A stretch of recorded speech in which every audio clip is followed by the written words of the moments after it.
David, tell us what's happening with smart grids in Australia. So in Australia, the province of Victoria, or the state of Victoria, they have a regulated rollout. So all the distribution companies are rolling out AMI meters. It needs to be completed by 2013.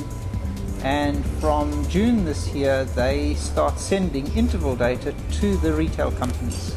So the retail companies then need to be able to use that to do their processes. Now, some of these companies are SAP Lighthouse customers. Can you explain that to us? So the customers in Australia, the two main retailers that operate in Victoria are AGL and Origin. There's some others as well, but those customers, what they're now doing is determining what they need to do with interval data to bill their customers, to change the way that they interact with their customers, because they just have a lot more information now. What's the benefit to a utility if customers don't change their behaviour through smart metering? That's the million-dollar question. From where the state government came from was to be able to reduce the need for additional generation capacity. And so what they want to do is reduce peak. Peak is the most expensive power.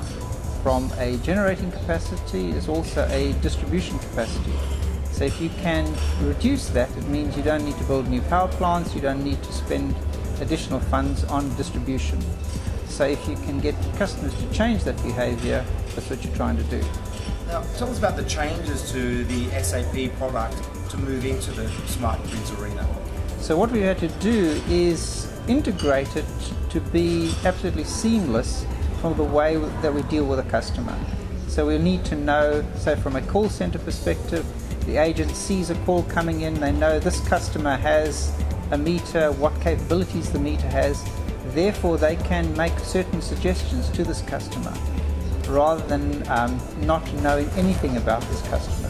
So they know the technical capabilities of this meter, and they then can suggest, well, this customer can go on to an XYZ package or a demand response package. They're able to tailor it for that customer.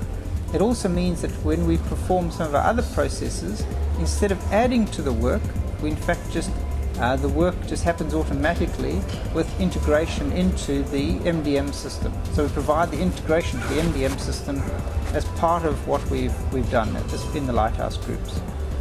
Maybe I can add to that. So David made a point of changing customer behavior. That's probably the toughest part of these rollouts. Customer needs to have a very strong reason to change. And to find that reason out, you need to analyze his behavior, you need to segment those customers, you need to understand their ability to make these changes to their infrastructure, to the choices they're making, right? And that's one of the areas where SAP has done a lot with its analytical solutions, business objects, right? So we have built some pretty interesting segmentation ability within the product now, embedded analytics, which actually gives the utility the ability to figure out what that customer actually needs, what is it that he would be doing, and how that behavior can be patterned with special offers. Now let's talk about changing behaviour. David, can you tell us the case in Western Australia? So what I've heard in Western Australia was that there's a number of peak days during the year that are the most expensive of power.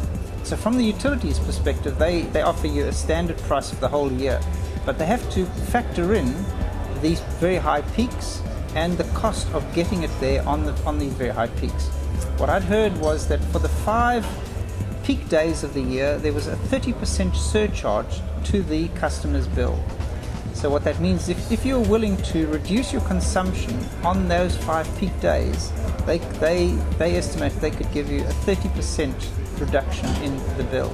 So that's an indication of the inflexibility that's built into the existing pricing models. Now, Sandeep, a lot of data is coming back once interval data starts through the backhaul. Do the power companies know what to do with that data? Actually, you raised a very important point. As of now, if you see the changes which are happening, it's about infrastructure. So you're talking about rollouts of meters, you're talking about putting the backhaul systems in place. Now, when your meters are out there and you've got the networks going, what's going to happen is all this interval data is going to come and flood your systems. You need to have a plan in place on how you're going to use that data.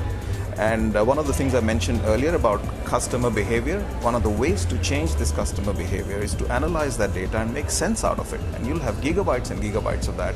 So it's going to change the way utilities have been using their existing back office IT infrastructure, and it needs to now adapt to this huge deluge of data which is going to happen. We took this problem, we tore it apart, and we figured out how this data can be utilized, aggregated, collected, and can be made to use in the customer care and billing systems. So it's something which we analyzed, and I think this aspect of the data explosion is a much more complex area which utilities and other companies need to start focusing now. Yes, meters are important. Do we see utilities actually attending to this problem right now? Probably not. But I think the coming years, the next couple of years, are going to see a huge amount of change in the back office IT infrastructures. For Asian utility operators, the decision to go smart grid has really come down to cost of meters. Absolutely. A lot of cases that it's not worth it overall. But what are your views about maybe metro regional splits in Asia? Who's looking at doing what? Well, in Asia, it's not one size fits all. Each country is adopting its own perception of how smart meter introduction is going to be changing. So I think a metro and rural split is definitely bound to happen. It's going to take place. And even within the metro, the rollouts are going to be focusing on the CNI customers first, right? And after that, the other metro customers would be impacted. It's a chicken and egg story as to where do you go first. I absolutely do believe that metros are the first port of call for utility companies. And the success of these rollouts is going to be depending on changes of customer behavior, which is something, again, which most of the utilities really haven't given too much attention to right now. Added to that, they need regulatory frameworks changed to be able to make those changes. Yeah. So they need incentives to be able to change the customer behavior. Because we come back to what are we really trying to do? We're trying to get new generation as a renewable generation. We're trying to reduce pollution and reduce the need for additional spending on distribution networks. And that is your large customers. They're the ones who can make the biggest changes. So we need that regulatory framework to be adjusted to take into account this new world. Great. David, Sandeep, thank you very much. Thanks so much. Thanks.